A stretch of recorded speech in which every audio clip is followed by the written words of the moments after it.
बाबा साहब की। तो साथियों, जब इस गांव के चीफ जस्टिस के नाते माननीय परम श्रद्धेय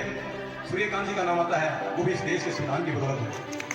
जब माननीय हमारे छोटी बहन सोनिया चौहान का जब इस देश के अंदर जब राजनीतिक गतिविधियों में नाम आता है, वो भी बाबा साहब के संविधान की देन है कि महिलाओं को मान सम्मान दिया। इस प्रकार में मुझे बड़ी फील होती है कि जब हम गांव के जब शमशान घाट की भी बात करें, मेरे ख्याल से वहाँ भी शमशान घाट की जातियों के निशान बटे तो आई फील होता है। जब आदमी जिंदा तो जातिवाद के हिसाब से लड़े, मुद्दा लगता है व्यक्तिगत डेमोक्रेसी के अंदर आपको सभी प्रोवाइड है। ये सरकार की बदौलत है इस देश के अंदर, चाहे वो किसी जाति या वर्ग या किसी धर्म में पैदा हुआ है, इस देश के अंदर इस संविधान के अंतर्गत आप यहाँ इस देश के अंदर एक पद से लेकर इस देश का प्रधानमंत्री बन सकते हैं आप। क्या मुश्किल से ग्रेजुएट बच्चा नहीं था। ये सारी शिक्षा की देन है, ये सभी सारी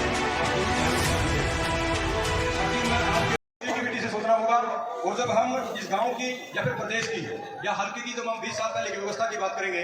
आज के परिदृश्य में और पहले के परिदृश्य में बहुत फर्क था। जब मैं अपनी ही बात करूं तो 20 साल पहले मेरी रूपरेखा कुछ हो रही होगी, परंतु मैं आज इस मंच के माध्यम से बोल रहा हूं, मैं भी आज आपके बीच में 6 डिग्री होल्डर हूं। ये सिर्फ देश कार्य क्या है, बाबा साहब की।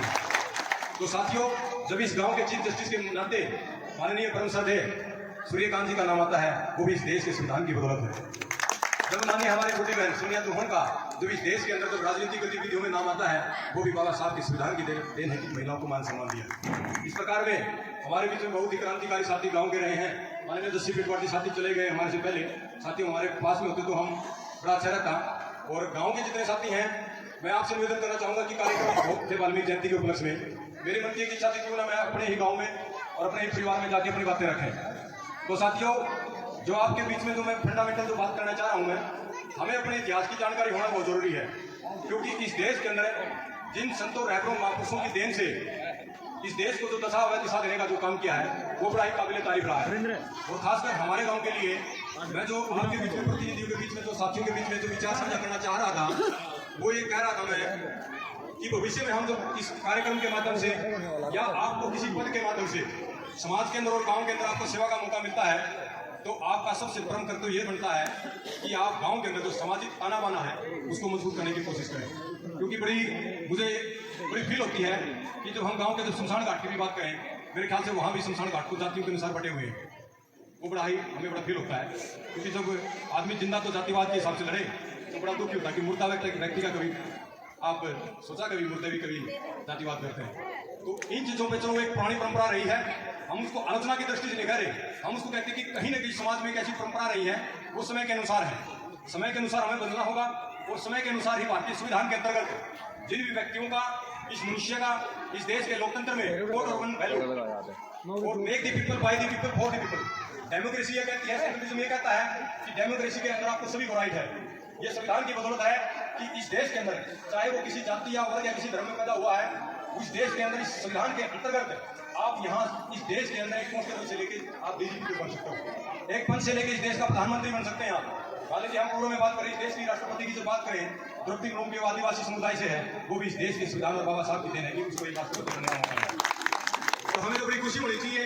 कि आज समय से 20 साल पहले हमारी जयंतियों का स्वरूप क्या होता था, आज जयंतियों का स्वरूप क्या है। और आज हमारी जयंती के माध्यम से हम शिक्षा, संस्कृति और संस्कार की बात करते हैं। और बड़ी खुशी की बात है कि आज हमारे वाल्मीकि समुदाय में 4-5 बच्चे ग्रेजुएट तो हैं। माननीय जोगिंदर जी, वीरेंद्र जी और हमारे पीछे मेरे बहुत सारे साथी मेरे परिचित हैं, उन साथियों को पता है कि बड़ी मुश्किल से ग्रेजुएट बच्चा नहीं था। ये सारी शिक्षा की देन है, ये सभी सारी आपकी जागरूकता की देन है। साथियों, मैं आपके बीच में एक और हमारे बीच में कहता हूँ कि 1923 के अंदर इस देश के अंदर इंस्टीट्यूशन का गठन हुआ, जिसमें मान्यवर सर छोटू राम जी और सर फैजली हुसैन और सर सिकंदर हयात जी तीन व्यक्ति थे।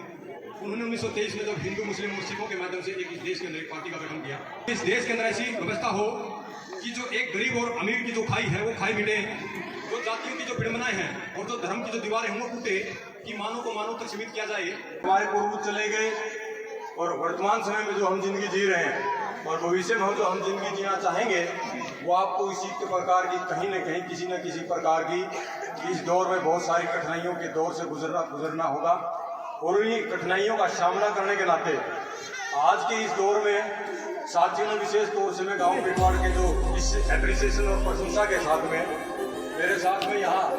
संत रविदास जी मंदिर के साथ में जब गांव के अंदर जब doctor B R Ambedkar Ekta mission trust का गठन हुआ, मेरे ख्याल से वो एक बड़ा ही क्रांतिकारी कदम रहा साथियों। यहाँ उसके साथ में आज के हमारे कार्यक्रम में मुख्य अतिथि के तौर पे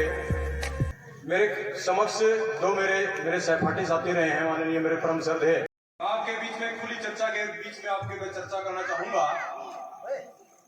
कि हमें जो कहीं जयंतियों को बहुत सारे साथियों ने इस दीपक तक फूलों तक माला तक सीमित ना करते हुए हमें ये झांक के देखना होगा कि वास्तव में महर्षि वाल्मीकि कौन था और महर्षि वाल्मीकि हमारे लिए और पूरे इस देश के लिए जब 2400 श्लोकों को जो संस्कृत में जो लिखते हैं, आपको इस बात का पता होना चाहिए कि उस त्रेता युग में, हालांकि सतयुग, त्रेता युग, द्वापर और कलयुग, वर्तमान समय की हम बात करेंगे, 2022 की बात करेंगे। वो कहते हैं कि इतिहास ये कहता है कि त्रेता युग में महर्षि वाल्मीकि ने 2400 श्लोकों को उसके अंदर इस देश के महान ग्रंथ रामायण की रचना कर दी। इस बात का आपको पता होना चाहिए कि आपको अपने इतिहास की जानकारी होनी चाहिए। और मान्यवर शाह कांशीराम का फोटो है इस देश के पूर्व राष्ट्रपति एपीजे अब्दुल कलाम के इस जस्ट में वो एक पेन का और एक कैप का आपको इशारा कर रहे हैं। वो साथी जानकारी के लिए बताते हैं, कल इस देश की बाबा साहब की विचारधारा को जिंदा करने वाले व्यक्ति मान्यवर शाह कांशीराम की कल पुण्यतिथि है 9 तारीख को। उसके उपलक्ष्य में भी मैं आपको नमन करते हुए मान्यवर शाह कांशीराम को नमन करता हूं। साथियों, जितने भी ये चित्र लगे हैं, हमें पहले तो इन चित्रों के हर प्रत्येक महापुरुष और संतों की जीवनियों का पता होना चाहिए। अन्यथा हमारे लिए इन जयंतियों में रात के समय में जो हमने समय गुजारा, मेरे ख्याल से यहाँ आयोजक कमेटी के साथियों ने